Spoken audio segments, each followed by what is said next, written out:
3 ದರ್ಶನ್ ಇದಾರೆ. ಒಬ್ರು ನೆನ್ನೆ ದರ್ಶನ್, ಇದು ನಮ್ಗೆ ಬಹಳ ಮಜಾ ಕೊಟ್ಟಂತಹ ಸೂಪರ್ ಸ್ಟಾರ್. ಅವರ ಚಿತ್ರಗಳು ಫ್ಯಾಂಟಾಸ್ಟಿಕ್ ದರ್ಶನ್. ನಾನು ವೀಕೆಂಡ್ ರಮೇಶ್ ಚೇರಲ್ಲಿ ಕೂತು ಆ ದರ್ಶನ್ ಒಬ್ರು, ಅವರು ನೆನ್ನೆಯ ದರ್ಶನ್ ಒಬ್ರಿದ್ದಾರೆ, ಇವತ್ತಿನ ದರ್ಶನ್ ಒಬ್ರಿದ್ದಾರೆ. ನಮ್ಮೆಲ್ಲರೂ ಸ್ವಲ್ಪ ಬೇಜಾರಾಗಿದೆ ಈ ಘಟನೆಯಿಂದ. ಒಂದು ದೊಡ್ಡ ತಪ್ಪಾಗಿದೆ. ಆ ತಪ್ಪಿಗೆ ಆಗ್ಬೇಕಾದ ಶಿಕ್ಷೆ, ಆ ತಪ್ಪನ್ನ ಯಾರು ಮಾಡಿದಾರೋ ಆ ವ್ಯಕ್ತಿಗೆ ಶಿಕ್ಷೆ ಆಗ್ಲೇಬೇಕು ಅನ್ನೋದು ಕಾನೂನು, ಅದಾಗುತ್ತೆ. ಬಟ್ ಇದೆಲ್ಲದಕ್ಕಿಂತ ಇನ್ನೊಬ್ಬ ದರ್ಶನ್ ಇದ್ದಾರೆ, ಅವರು ನಾಳೆಯ ದರ್ಶನ್.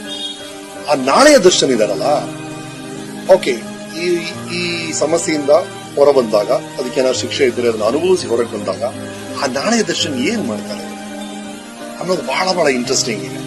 ಲೈಫಲ್ಲಿ ನಾನು ಮುಂಚೆನೆ ಹೇಳಿದ್ದೀನಿ, ನೋ ಯು ಟರ್ನ್ ಅನ್ನೋ ಬೋರ್ಡ್ ಇರೋದು ರಸ್ತೆಯಲ್ಲಿ ಮಾತ್ರ, ಲೈಫಲ್ಲಿ ಆ ಬೋರ್ಡ್ ಇಲ್ಲ. ಲೈಫಲ್ಲಿ ಯಾವ ಬೇಕಾದ್ರೆ ಯು ಟರ್ನ್ ಮಾಡಿ, ನೀವೇನ್ ಬೇಕಾದ್ರೆ